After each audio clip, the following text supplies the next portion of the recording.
اثر میں کہاں تھا؟ کس چیز نے مجھے سجدہ کرنے سے دور کر دیا؟ ریزن آپ خود ڈھونڈو، روزانہ آپ خود ڈھونڈو۔ مغرب میں کیوں سر نہیں جھکا پایا میرے رب کی بارگاہ میں؟ کون سی چیز مجھے روکی تھی؟ کیا میں دکان پر بیٹھا تھا؟ تو وہ دنیا ہے جو دھوکہ ہے، جو تجھے اللہ سے دور کر رہی ہے۔ یا تم دوستوں کے ساتھ بات چیت میں بزی ہو گئے تھے، تو یہ دوست شیطان ہیں جنہوں نے تجھے اللہ سے دور کیا تھا۔ یا کوئی اور چیز تھی، موبائل میں بیٹھا تھا، گیم کھیل رہا تھا، یہ وہ دنیا ہے جو تجھے اللہ سے دھوکہ دی ہوئی۔ ٹی وی میں بیٹھا تھا، میچ میں بیٹھا تھا، کھیل کود میں تھا۔ یہ ساری چیزوں کا ریزن آپ خود ڈھونڈو۔ یہ عبادتوں سے کون ہے جو مجھے دور کیا ہے؟ اللہ کریم کی بارگاہ میں سر جھکانے سے کون سی چیزیں روک رہی ہیں؟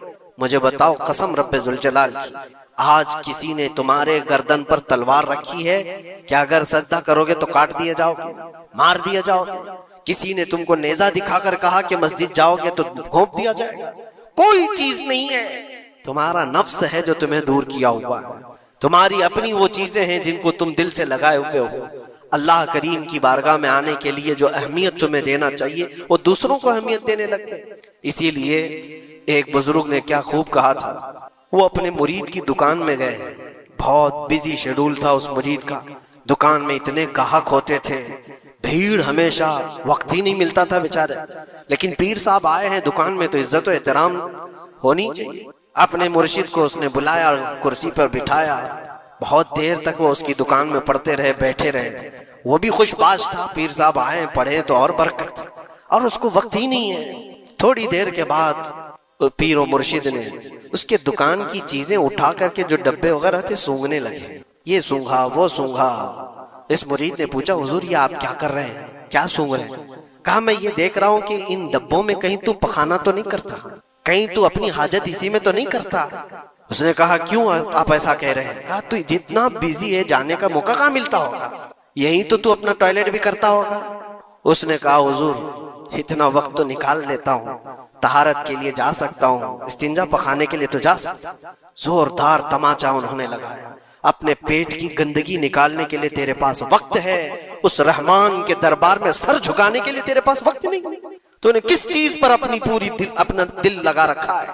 یہ تھی ان کی تربیت۔ حقیقت ہے میرے عزیزوں، ہم اگر ریزن ڈھونڈیں تو چھوٹی چھوٹی چیزوں کے لیے ہم اپنا وقت بھی دیتے ہیں، پیسے بھی دیتے ہیں، لیکن اللہ کریم کے ساتھ تمہارا کیا سلوک ہے؟ یہ حدیث سنا کر میں بس ختم کرتا ہوں۔ اللہ کریم خود فرماتا ہے، یہ حدیث قدسی ہے، حدیث قدسی اس کو کہتے ہیں، فرمان اللہ کا ہے، زبان رسول اللہ کی۔ اللہ فرماتا ہے انا عند ظنی عبدی بی، بندہ میرے متعلق جیسا گمان کرتا ہے میں اس کے ساتھ ویسا سلوک کرتا ہوں۔ تم اللہ کریم کے لیے کیا مقام رکھتے ہو اپنے دل میں؟ اللہ کی بارگاہ میں آتے ہو تو کس طرح؟ اسی لیے حضرت رابعہ بصریہ رضی اللہ تعالیٰ عنہا کو ہم نے سنا ہے کہ جب وہ نماز کے لیے جاتی تو دلہن کی طرح سج کے جاتی تھی، پورے تیار ہو کر۔ پوچھا ان سے کسی نے تو وہ کہتی تھی میں چاہتی ہوں کہ اللہ نے جتنی نعمتیں مجھے دی ہیں اس بادشاہ کو نہ دکھاؤں تو پھر کس کو دکھاؤں؟ اس بادشاہ کی بارگاہ میں جا رہی، دنیا والے سیٹھوں کے سامنے جانے کے لیے سجدے سورتے ہیں، میں خلاق العالمین کی بارگاہ میں جانے کے لیے سجدے۔ اور ہمارا کیا مزاج ہے؟ ہم نے دیکھا ہے مسجد میں آنے کا انداز کس کا کیسا ہے۔ تم بادشاہ دو جہاں کے دربار میں آ رہے ہو تو کس انداز سے آنا چاہیے؟ یہ ساری چیزیں آپ ذہن میں رکھو۔ اللہ کریم کے لیے تمہارے دل میں کیا مقام ہے؟ ظاہر سی بات ہے تمہیں آج بھی اپنے پیٹ کی غلاظت نکالنی ہو کہیں راستے پر تو شوچالیہ ڈھونڈتے ہیں اور پیسے دے کر کے جاتے ہیں۔ مسجد کی کیا کیا چیزیں مفت میں استعمال کرتے ہیں۔ کبھی اس کا خیال آتا ہے کہ ہم یہاں کی اے سی، یہاں کے پنکھے، یہاں کے قالین، یہاں کا پانی سب کچھ استعمال کرتے ہیں، لیکن مسجد میں جو ڈبہ گھومتا رہتا ہے تو لوگوں کو ایسا لگتا ہے کہ یہ تو صدر سیکریٹری کے لیے گھومتا ہے، یہ کمیٹی کے لیے جاتا ہو۔ آپ اس وہم و گمان سے نکل جاؤ، اللہ کی بارگاہ میں 1 روپیہ بھی جو دیا جاتا ہے وہ شمار ہوتا ہے دنیا بھر کے تمام دولتوں سے زیادہ عزیز اللہ کی بارگاہ میں وہ پیسہ ہے جو یہاں صفوں میں آپ نے اللہ کے نام پر دیا ہوا۔ اپنی عادت رکھو کہ مسجد کے لیے ہمارے دل میں کیا احترام ہے۔ دوسری دنیاوی کسی بھی چیز کو دیکھنے کے لیے ٹکٹ دیتے ہیں، وہاں چھوٹی موٹی چیزوں کو خرچ کرنے کے لیے ہم بے پناہ پیسے خرچہ کرتے ہیں۔ پان میں، بیڑی میں، سگریٹ میں، تھوکنے میں کتنے پیسے برباد کیے جاتے ہیں۔ اللہ تبارک و تعالیٰ کے نام پر جب بات آتی ہے تو کیوں دل پر یہ بوجھ ہوتا ہے؟ یہ علامت ہے کہ دل جب کالا ہو جائے اور رب تعالیٰ سے بندہ دور ہو جائے تو اللہ کی بارگاہ میں دینے سے وہ کترانے لگتا ہے۔ اپنے دل کا علاج کرو اور اللہ کی بارگاہ میں یہ دعا کرو کہ مولا مجھ پر میرے نفس کو غالب ہونے سے بچا لے اور میرے دل کو پاک کر کے تیری دربار میں ہمیشہ جھکنے والا دل بنا دے۔ یہ دعا کرو کہ رب تبارک و تعالی مرنے سے پہلے ہمارے دلوں کو پاک و صاف فرمائے اور خالص اس کی رضا کے لیے ہمیں ہماری عزیز چیزوں کو قربان کرنے کا اللہ تبارک و تعالی ہمیں موقع عطا فرمائے۔ اور خاص طور پر یہ دعا کہ رب العالمین جب آخری وقت آئے تو تیرے حبیب پاک کی عزت کے لیے مرنے کی توفیق عطا فرما اور اس راستے میں ہمیں شہادت عظمی نصیب فرما، تیرے نبی کے قدموں میں دفن نصیب فرما۔ ہو سکتا ہے تم پر نمازیں فرض کس عمر سے ہوئی، مثال کے طور پر 12 سال سے، سب پر ہوتی نہیں ہے، جب بالغ ہوا اس وقت سے نمازیں فرض ہوئیں۔ اب یہ 24 سال والے جو ہیں، میں ایک فار ایگزامپل بتا رہا ہوں، ہو سکتا ہے ان 14 سال میں بالغ ہوئے، نماز فرض ہوئی 14 سال کی عمر سے، 14 سال سے لے کر 24 سال ان کی عمر ہے آج، تو کتنے سال ہوئے؟ 10 سال۔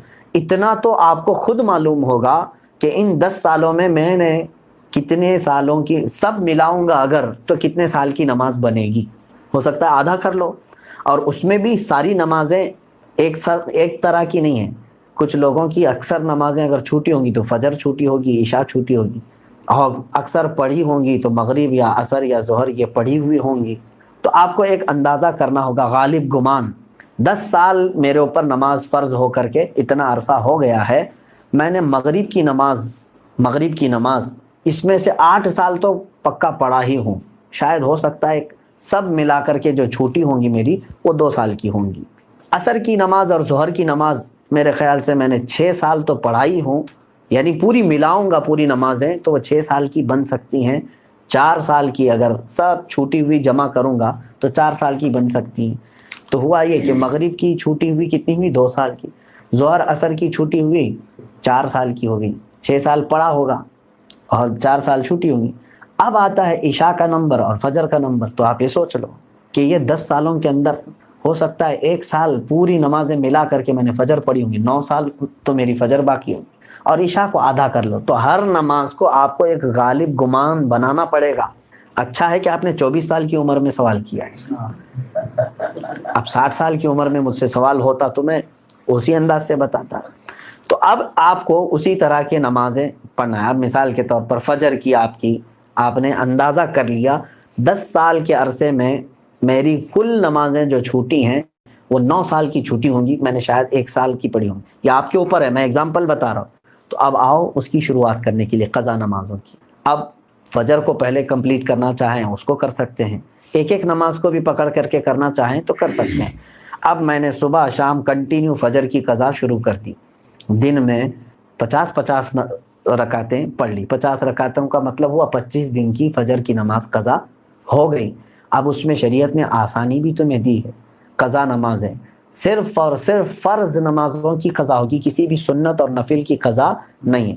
فجر کی 2 رکعت قضا، ظہر کی 4 رکعت قضا، عصر کی 4 رکعت قضا، مغرب کی 3 قضا، عشاء کی 4 فرض اور 3 وتر کی قضا، کل ملا کر کے کتنی ہوتی؟ 20 رکعت، 20 رکعتیں دن کی ہوتی ہیں۔ لیکن ابھی میں چل رہا ہوں فجر کی۔ اب ہو سکتا ہے آپ یہ سوال کریں گے کہ میں نیت کیسے کروں، کون سے دن کی، سنیچر کی، اتوار کی، پیر کی، منگل کی، کون سی؟ ظاہر سی بات ہے اب آپ کے پاس اندازہ ہی نہیں ہے کہ کون سے دن کی چھوٹی ہے۔ اس کے لیے بھی شریعت نے یہ چھوٹ دی ہے کہ آپ جب نیت کریں گے یوں نیت کریں، اے اللہ میں اس فجر کی 2 رکعت فرض نماز قضا کی نیت کیا جو میری زندگی میں پہلی چھوٹی ہے۔ کیا نیت کریں گے آپ؟ میں نے اس فجر کی 2 رکعت فرض نماز قضا کی نیت کیا جو میری زندگی میں سب سے پہلے باقی ہے۔ ہر 2 رکعت پہ یہی کہنا ہے آپ کو، کیونکہ جب وہ ادا ہو جائے گی تو جو پہلے ہے وہ آتی جائے گی۔ تو 9 سال کی قضا ہونے تک آپ کو یہی نیت کرنا ہے جو میری زندگی میں پہلی باقی ہے۔ ظہر کی بھی کرنا ہے یہی، میں نے اس ظہر کی 4 رکعت فرض نماز قضا کی نیت کیا جو میری زندگی میں پہلی باقی ہے، یعنی ترتیب میں اب جو پہلی باقی ہے اس کی میں نے نیت کر لیا، پھر اس کے بعد یہ آتی جائیں گی۔ اب مثال کے طور پر 100 نمازیں آپ کی ہیں، آپ نے نیت کر لیا میں نے اس ظہر کی 4 رکعت فرض نماز قضا کی نیت کی جو میری زندگی میں پہلی باقی ہے، تو 100 پہلے نمبر والی ہو گئی۔ اس کے بعد 99 بچے، لیکن جو دوسرے نمبر پر تھی نماز اب وہ کون سے نمبر پر آ جائے گی؟ پہلے نمبر پر آ جائے گی نا پھر سے. تو ہمیشہ یہی نیت کرتا جائے گا جب تک کہ وہ 100 پوری نہ ہو جائے. نیت بھی آپ کو سمجھ میں آ گئی قضا کے لیے. اب اس میں چھوٹ بھی دی گئی ہے آپ کو، رکعتیں چھوٹی کرنے کا بھی حکم ہے. یعنی اس طرح کے آپ کو مختصر کر سکتے ہیں آپ. مثال کے طور پر نماز میں سورہ فاتحہ پڑھا، آپ انا اعطینا اور قل هو اللہ احد پڑھ رہے ہیں، چھوٹی صورتیں پڑھ رہے ہیں. یہی کنٹینیو چاہے تو ہر رکعت میں پڑھ سکتے ہیں، ہر نماز میں 2 صورتیں پڑھی. اور تسبیحات جو ہیں رکوع اور سجدے میں وہ 3 پڑھ رہے ہیں، وہ تو ٹھیک ہے، اتنی مقدار تو آپ کو رکوع اور سجدہ کرنا ہی ہے. لیکن اتحیات میں بھی تشہد پڑھا انگلی اٹھا کر، درود ابراہیمی اور دعائے معصورہ اگر نہیں بھی پڑھا تو اس کی نماز ہو جائے گی. تو یہاں اور شارٹ کر دیا گیا ہے. تو قضا کرنے والے کے لیے یہ سہولت بھی ہے، وہ چاہے تو اپنی جلدی سے جلدی یہ پوری قضا مکمل کر سکتا ہے. جوانوں آپ سب سے میری گزارش ہے، بڑھاپے میں انتظار مت کرنا. کسی بوڑھے کو میں نے قضا کرتے ہوئے نہیں دیکھا کہ پوری زندگی کی وہ قضا کر کے گیا ہو، بہت کم. بڑھاپے میں اصل نمازیں پڑھنے میں ہی گھٹنوں میں تکلیف، کمر میں تکلیف ہو جاتی ہے. دیکھتے نہیں آپ آج مسجدوں میں اچھوں سے زیادہ کرسیوں کی نمازیں زیادہ ہو گئی. کیوں؟ اس وقت ان کو اپنی فرض نمازیں ہی دشوار ہو گئی ہیں، کہاں قضا کریں گے. نوجوانوں آپ کے پاس آج قوت ہے، طاقت ہے، آپ روزانہ ہی آپ اپنا ایک وقت لے لو، گھنٹہ 2 گھنٹہ. میں دن میں کوئی ایک وقت مخصوص کر لوں اور اس میں صرف اپنی قضا مکمل کر لوں. چند دنوں کے بعد آپ دیکھو گے آپ صاحب ترتیب ہو جاؤ گے.